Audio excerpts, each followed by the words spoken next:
एक स्कूल में हम लोग आज बैठे हुए हैं और हमारे साथ आज तारिक नासिर जी मौजूद हैं, जिनकी एक संस्था है जहांगीर खान फाउंडेशन। इनकी फाउंडेशन के द्वारा उत्तर प्रदेश के खुर्जा शहर में मरहूम हाजी नज़र खां मेवाती की याद में एक हेल्थ चेकअप कैंप का आयोजन किया गया। इस कैंप शिविर में क्या क्या सुविधाएं इनकी संस्था के द्वारा दी गई थी और इनकी संस्था कितने समय से सामाजिक कार्य करती आ रही है, आइए इनसे बातचीत करते हैं। सर, सबसे पहले स्वागत है आपका राइट इंडिया प्लस में। Thank you sir, thank you, welcome. Sir, अभी मरहूम हाजी नज़र खां मेवाती की याद में एक कैंप शिविर का आयोजन किया गया था, उसके बारे में बताइए। लोगों का चेकअप के साथ साथ क्या दवाइयाँ भी आप लोगों ने मुहैया कराई थी? हाजी नज़र खां मेवाती मरहूम मेरे परदादा जी का नाम था और उनकी याद में कि हमने वहाँ पर एक चिकित्सा शिविर लगाया, जिसमें हमने फ्री दवाइयाँ, फ्री चेकअप और फ्री परामर्श दिया वहाँ लोगों को, जिसका वहाँ भरपूर लोगों ने फ़ायदा उठाया और आगे भी हम वहाँ काम करना चाहेंगे उन लोगों के बीच में जाके अपने परदादा जी के नाम से। सर, परदादा जी के नाम से उनकी याद में आपने जो कैंप लगाया था, तो उनके जीवन के बारे में थोड़ा बताइए। किस तरह के व्यक्ति थे वो, कितना उन्होंने सामाजिक कार्य में उनकी रुचि रही है, उसके बारे में। मेरे परदादा जी के जो पिताजी थे उनका नाम खुदा बख्श था और वो एक सामाजिक व्यक्ति थे, समाज से जुड़े हुए थे और सामाजिक कार्यों में उन्होंने अपनी ज़िंदगी व्यतीत की। मेरे परदादा हाजी नज़र खां वो एक बहुत मशहूर हस्ती थी खुर्जा शहर के अंदर। आज भी लोग उनके नाम से जो है हमारे पूरे परिवार को पहचानते हैं कि ये हाजी नज़र खां का ख़ानदान है। तो हाजी नज़र खां अपने ज़माने से तकरीबन सोशल वर्क पर, इन चीज़ों पर ज़्यादा ध्यान दिया, मस्जिदों को बनाना, मदारिस को बनाना, किसी गरीब बच्चों में उनकी लड़कियों की शादी कराना, और एक बहुत अच्छे स्वभाव के एक अच्छे व्यक्ति जिनका लोग आज भी वहाँ पर नाम लेते हैं, पुराने लोग उन्हें याद करते हैं।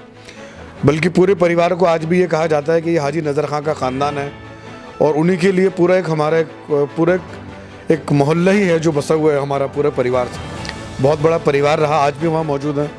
उसमें हमारे बड़े पापा, हमारे दादा तो सब चले गए, मेरे दादाजी थे हाफिज़ सईद, उनके बड़े भाई मरहूम हाजी अब्दुर्रहमान साहब, वो भी एक्सपायर हो गए।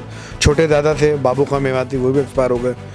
लेकिन मेरे पिताजी और मेरे बड़े पापा, मेरे ताया, चाचा, वो सब लोग वहाँ रह रहे हैं और आज भी उन्हीं कामों को कर रहे हैं, उन्हीं चीज़ों को लेकर चल रहे हैं जो जिन कामों को मेरे परदादा जी ने किया।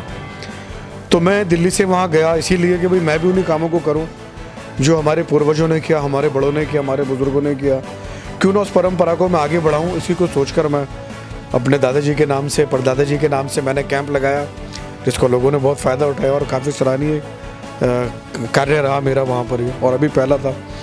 आगे कोशिश करूँगा कि वहाँ पर एजुकेशन हमारा, क्योंकि जो हमारी एनजीओ है वो एजुकेशन पर ज़्यादा काम कर रही है, एजुकेशन पर, स्वास्थ्य पर। तो आगे मैं चाहूँगा अपने पिताजी से बात करूँ और अपने दादाजी के नाम से, सईद खां के नाम से वहाँ पर एक लाइब्रेरी फ्री बच्चों के लिए, एक स्कूल, अभी इसी साल मेरा इरादा है 2023 में कि मैं अपने दादाजी के नाम से, सईद खां के नाम से, सईद खां पब्लिक स्कूल कायम करूँ वहाँ पे। उसमें वहाँ के वो गरीब बच्चे जो स्कूल की फीस अफोर्ड नहीं कर सकते, उनके पेरेंट्स, वो बच्चे उस स्कूल के अंदर पढ़ें और उसका फ़ायदा वहाँ के लोगों को हो। सर, बहुत अच्छी आपकी सोच है, बच्चों के लिए, खासकर गरीब लोगों के लिए आपकी एक अच्छी सराहनीय पहल इसको कह सकते हैं। और अगर बात की जाए आपके पिताजी की, नसीर खां मेवाती जी की, तो उनका भी बताया जा रहा है समाज में एक अच्छा योगदान है। बिल्कुल, मेरे पिताजी तकरीबन 58 साल उनकी उम्र है, 58 ईयर्स ओल्ड। अभी तो वो 8-10 साल पहले उनका एक्सीडेंट में बीमार हो गए, लेकिन आज भी जो कार्य उन्होंने अपनी जवानी में किए वो अभी भी कर रहे हैं। समाज से जुड़े हुए हैं पूरे मोहल्ले के लोग, बल्कि एतराफ़ के दूर दराज के गाँवों के लोग भी उनके पास आते हैं अपनी समस्याओं को लेकर, तो उनकी समस्याओं का समाधान करते हैं। अगर किसी को वहाँ पर कोई परेशानी है, किसी के साथ कोई तकलीफ़ है, तो मेरे पिताजी हर समय, रात में भी दिन में भी, उन लोगों के साथ खड़े रहते हैं। यानी उस पूरे इलाके के अंदर, पूरे परिवार में हमारे, मेरे पिताजी का नाम ज़्यादा आगे है क्योंकि वो मेहनत कर रहे हैं, सोशल वर्क से जुड़े हुए हैं और कहें तो हमारे परदादा जी के नक्शे कदम पर चल रहे हैं पूरे हाजी नज़र खां मरहूम का। अच्छा सर, अगर आप बात की जाए जहांगीर खान फाउंडेशन जिसको आप चला रहे हैं, और दिल्ली समेत उत्तर प्रदेश में भी आपने अपनी एनजीओ से धूम मचा रखी है, या यूँ कह लीजिए कि एक सराहनीय पहल से अच्छे काम में आप लगे हुए हैं, तो और इसके अलावा और क्या क्या काम आपकी एनजीओ अब तक करती आ चुकी है? देखिए, हम तो महेंद्र सर, आप तो हमारे साथ पुराने जुड़े हुए हैं, 4 से 5 साल से तो आप ही हमें कवरेज कर रहे हैं। हम यहाँ दिल्ली के अंदर हमारा मेन जो है पढ़ो और पढ़ाओ के ऊपर है, एजुकेशन के ऊपर। जहांगीर खान जो थे वो मेरे परनाना थे, वो स्वतंत्रता सेनानी थे, हरियाणा से हम लोग बिलोंग करते हैं।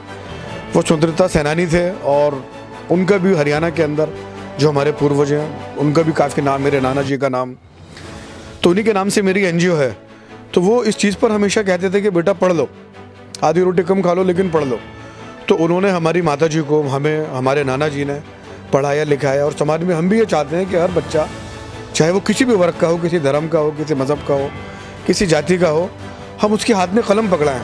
अगर हम अपने बच्चों के हाथ में कलम नहीं पकड़ाएंगे तो वो बच्चा स्याही से नहीं बल्कि खून से पैसा कमाएंगे। ऐसी मेरी सोच है कि हम अपने नस्लों को, खासकर हमारे देश भारत में जहाँ पर 70% लोग गांवों में निवास करते हैं और वो खेती बाड़ी को, ज़मीन को ही समझते हैं कि यही सब कुछ है, लेकिन हम कहते हैं कि नहीं, उनको खेती बाड़ी के साथ साथ उन्हें कलम भी पकड़ाना चाहिए, उन्हें स्याही की ताकत को बताना चाहिए कि अगर आप स्याही की ताकत को समझेंगे तो खून से पैसा नहीं कमाएंगे।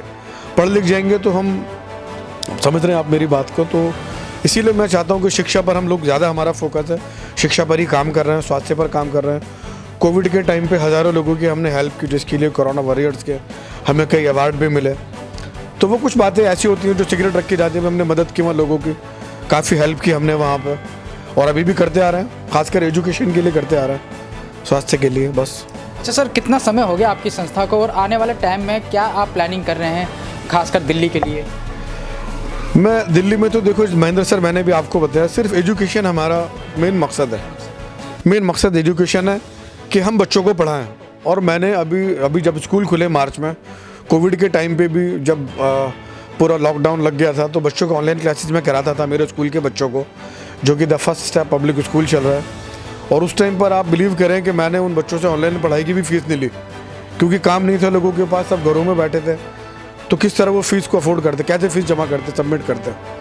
तो मैंने उनसे फ़ीस भी नहीं ली, फिर ऑफकोर्स उन्हें पढ़ाया मैंने।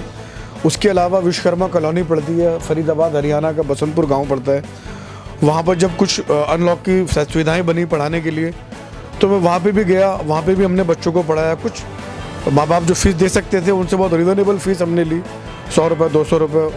शिक्षा पर ही हमने काम किया और तकरीबन हज़ारों बच्चों को हमने कई NGOs से मिलकर उनको कॉपी, पेन, पेंसिल, कोर्स तक हमने दिए वहाँ पे बच्चों को। तो एजुकेशन पर मैं चाहता हूँ कि एजुकेशन पर ही हम काम करें, क्योंकि एजुकेशन ही हमारा असल उद्देश्य है, असल लक्ष्य हमारा एजुकेशन है, पढ़ो और पढ़ाओ के ऊपर। अच्छा सर, चलते चलते आपसे एक आखिरी सवाल। कोविड ने एक बार फिर दस्तक दे दी है पूरे देश में और खासकर दिल्ली में भी जो है मामले बढ़ते जा रहे हैं। तो कोविड को लेके आपकी तरफ से क्या संदेश आप समस्त देशवासियों को देना चाहते हैं? कोविड की तरफ से देखिए, जो भी गाइडलाइन जारी की गई हैं भारत सरकार की तरफ से, खास करके स्वास्थ्य विभाग से, और जो भी हमारे देश के प्रधानमंत्री नरेंद्र मोदी जी ने, और जो भी जिन जिन राज्यों को अलर्ट किया है, कहा गया है, इन सबको उन सावधानियों को बरतना है जिन सावधानियों के लिए कहा गया है।